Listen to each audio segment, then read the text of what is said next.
मनसे अध्यक्ष राज ठाकरे यांच्याकडनं विधानसभा निवडणुकी संदर्भात शंका अनुशंका व्यक्त करण्यात आलेल्या आहेत। एकूणच जे निवडणूक निकाल लागलेत ते आश्चर्य व्यक्त करणारे आहेत, अशा प्रकारचं वक्तव्य देखील राज ठाकरे यांच्याकडनं आपल्याला होताना पाहायला मिळतात। या संदर्भात बोलण्यासाठी आपल्यासोबत आहेत भाजप विधान परिषद गटनेते आणि आमदार प्रवीण दरेकर। आपण त्यांच्याशी बातचीत करूया। कशा प्रकारे बघता आहे राज ठाकरे यांच्या विधानाकडे? एकीकाळ म्हणजे तुम्हाला त्यांनी महायुतीमध्ये पाठिंबा दिलेला होता लोकसभेमध्ये, आणि त्यानंतर आता विधानसभेचे निवडणुकीचे निकाल लागल्यानंतर ते त्या निकालावरच प्रश्नचिन्ह उपस्थित करताना दिसतात। मला वाटतं अशा प्रकारचं प्रश्नचिन्ह काँग्रेसने उपस्थित केलं होतं, उभाठाणी केलं होतं आणि पवार साहेबांच्या राष्ट्रवादी काँग्रेसनेही केलं होतं। या संदर्भात जाहीर वक्तव्य सुद्धा त्यांनी केली होती। त्यानंतर निवडणूक आयोगाला पत्र दिलं होतं। निवडणूक आयोगाने तपशीलवार उत्तरही त्याचं त्या ठिकाणी दिलं होतं आणि निवडणूक आयोगानं सांगितलं होतं की त्या ठिकाणी या तुमच्या मनाच्या सगळ्या शंका आहेत त्या दूर करू, आणि त्याच्यामुळं जे स्वायत्त अशा प्रकारचं निवडणूक आयोग असतं त्यांनी या बाबतीत भूमिका स्पष्ट केलेली आहे। परंतु पुन्हा शिळ्या कढीलाच ऊत आणण्याचा त्या ठिकाणी प्रयत्न आहे। मला वाटतं जनतेनं दिलेला जनाधार आपण स्वीकारला पाहिजे। राजकारणामध्ये यश अपयश होत असतं। आता महाराष्ट्रातल्या जनतेनं असणारं महाविकास आघाडी सरकार त्या ठिकाणी उलथवण्याचा पूर्ण निश्चय केला होता आणि त्याचं प्रत्यंतर निवडणुकीत आलं।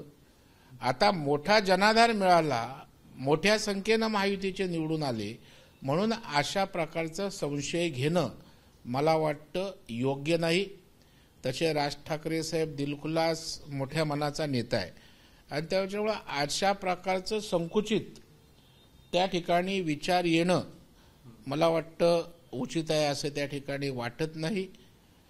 आणि त्यामुळं कुठल्याही शंका असतील तर त्या त्या यंत्रणांशी बोलून आपण त्याची खातरजमा करू शकतो। त्यात ते बोलताना किस्सा पण बोलता आहेत की मला एक RSSचे नेते जे आहेत ते भेटायला आलेले होते आणि निकालानंतर ते मला म्हणत होते की इतना सन्नाटा क्यों है भाई, अशा प्रकारचे प्रश्न देखील ते उपस्थित करताना दिसत आहेत। याकडे कशा प्रकारे बघताय? कुठेतरी सेलिब्रेशनच नाही झालं अशा प्रकारचं ते विधान करताना? आता मुळात RSSचे कोण नेते गेले होते का हा पहिला प्रश्न।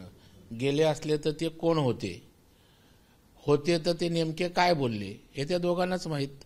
त्याच्यामुळे मी आता जी गोष्ट मी पाहिली नाही ऐकली नाही त्याच्यावर काय भाष्य करू।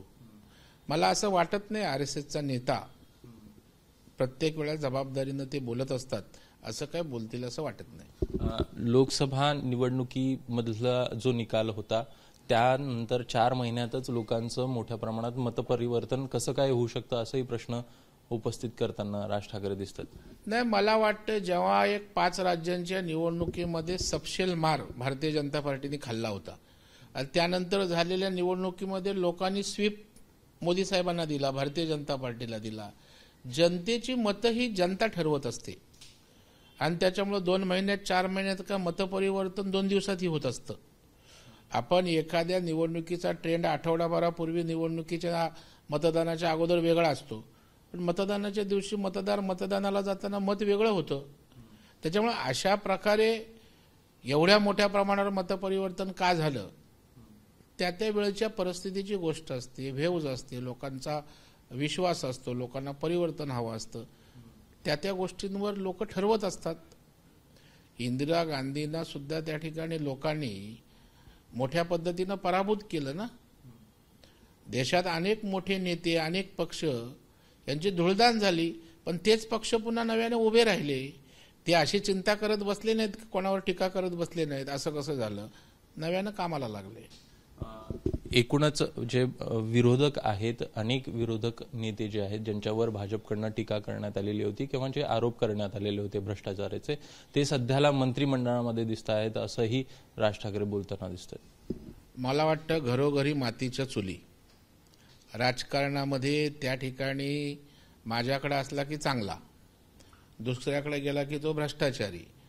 मला वाटतं कमी जास्त प्रमाणामध्ये त्या ठिकाणी गुणदोष असू शकतात, परंतु जेव्हा सोयीचं आहे तेव्हा एखाद्याला डोक्यावर घ्यायचं आणि जेव्हा सोयीचं नसतं तेव्हा त्याचे दोष काढत बसायचं. मला वाटतं हे आपण सगळे राजकारणातली लोक आहोत, ते योग्य नाही. कुठंतरी ईव्हीएमवर प्रश्न जे आहेत ते पुन्हा एकदा उपस्थित होताना दिसतात. तुम्हाला एकूण शंका अनुशंका उपस्थित करणं, एकूण दुसरीकडे महाविकास आघाडीकडनं देखील तशाच प्रकारे पावलं टाकलं जाणं, याकडे कशा प्रकारे बघता आहे? कुठंतरी ईव्हीएम ह्या यंत्रणावरच प्रश्नचिन्ह उपस्थित करत सिस्टीमला कुठेतरी दोषी धरण्याचा प्रयत्न काही विरोधकांकडनं होताना दिसतो. मला वाटतं महाविकास आघाडीला सुसंगत अशा प्रकारची ईव्हीएमच्या संदर्भात राज ठाकरे साहेबांची भूमिका वाटते. ईव्हीएम संदर्भात अनेक प्रश्न झाले, त्या प्रश्नांची उत्तरही दिली गेलेत. निवडणूक आयोगानं तपशीलवार स्पष्टीकरणही त्या ठिकाणी दिलेलं आहे. आणि जिंकलो तर ईव्हीएम चांगलं. मग सुप्रिया सुळे जिंकल्या, तिथे ईव्हीएम काय त्यांनी सेट केलं होतं का? पोटनिवडणूक झाली नांदेडला, त्या ठिकाणी काँग्रेसचा खासदार जिंकला, मग तिथे आम्ही काय काँग्रेसचा खासदार निवडून यावा म्हणून सोडून दिला होता का?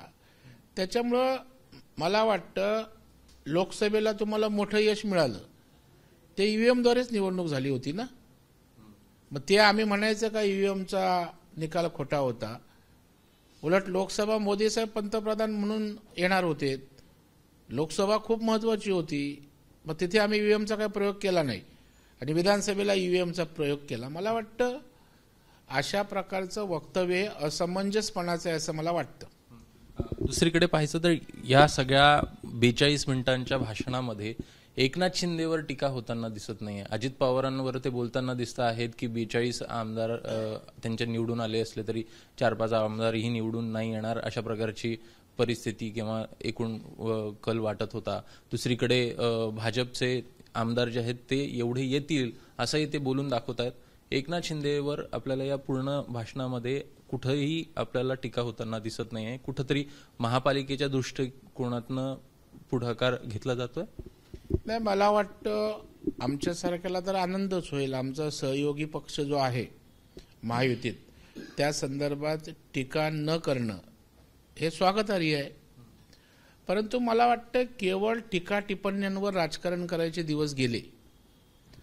आता राजकारण हा फुल टाईम त्या ठिकाणी जॉब झालेला आहे, काम झालेलं आहे.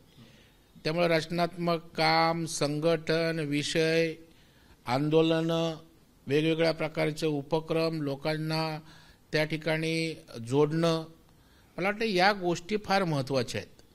भारतीय जनता पार्टी आज केंद्रात सत्तेत आहे, राज्यात सत्तेत आहे, तरी या आजही त्या ठिकाणी ग्राउंडवर छोटा कार्यकर्त्यापासून ते नॅशनल कार्यकर्त्यांपर्यंत, नेत्यांपर्यंत घाम गाळताना कार्यकर्ते दिसतात.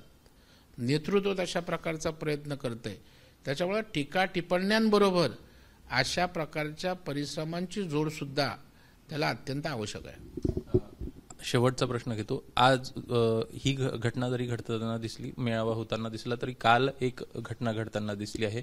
उद्धव ठाकरे आणि चंद्रकांत पाटील एकमेकांसमोर आल्यानंतर कुठंतरी युतीमध्ये च्या चर्चा आपल्याला होताना दिसत आहेत. एकूण हसत खेळत खेळमेळीचं वातावरणामध्ये जरी का असलं तरी काही गोष्टी ज्या आहेत त्या मागे देखील घडताना दिसत आहेत. आदित्य ठाकरे हे वारंवार मुख्यमंत्र्यांच्याही भेटीला जाताना दिसलेले आहेत. कुठंतरी युती संदर्भात ह्या चर्चा सुरू आहेत, कुठंतरी गोष्टी ज्या आहेत पुढे जात आहेत. मला वाटतं आपण कुठल्या दृष्टिकोनाकडून त्या घटनांकडे पाहतो हे महत्वाचं आहे. आता महाराष्ट्राला एक प्रगल्भ राजकीय संस्कृती आहे. आपण एखाद्या लग्नाच्या समारंभात गेलो आणि समोर विरोधी पक्षाचा नेता आला तरी आपण त्या ठिकाणी त्याच्याकडे पाठ दाखवून पुढे जात नाही. आपण नमस्कार, एकमेकांचा आदर सत्कार करतो आणि त्याच्यामुळे लगेच त्या ठिकाणी हात जोडले म्हणजे काय झालं असं काय त्या ठिकाणी मानायचं कारण नाही.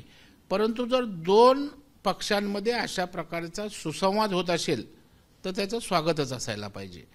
आता मुख्यमंत्र्यांना आदित्य ठाकरे भेटणं किंवा उद्धवजी भेटणं, या राज्यामध्ये कुठल्याही पक्षाचे नेते, लोकप्रतिनिधी मुख्यमंत्र्यांना भेटत असतात आणि त्याच्यामुळे अशा झालेल्या घटना लगेच क्लब करून असं काहीतरी होतंय असं अनुमान त्या ठिकाणी लगेच काढणं घाईचं होईल. तथापि या निमित्तानं जर सौहार्दाचं वातावरण होत असेल तर ते कुणालाही आवडेल. धन्यवाद बातचीत केल्याबद्दल. कॅमेरामॅन धर्मेंद्र पांडेसह अभिषेक मुठाळ, ABP माझा, मुंबई. एबीपी माझा, उघडा डोळे बघा नीट.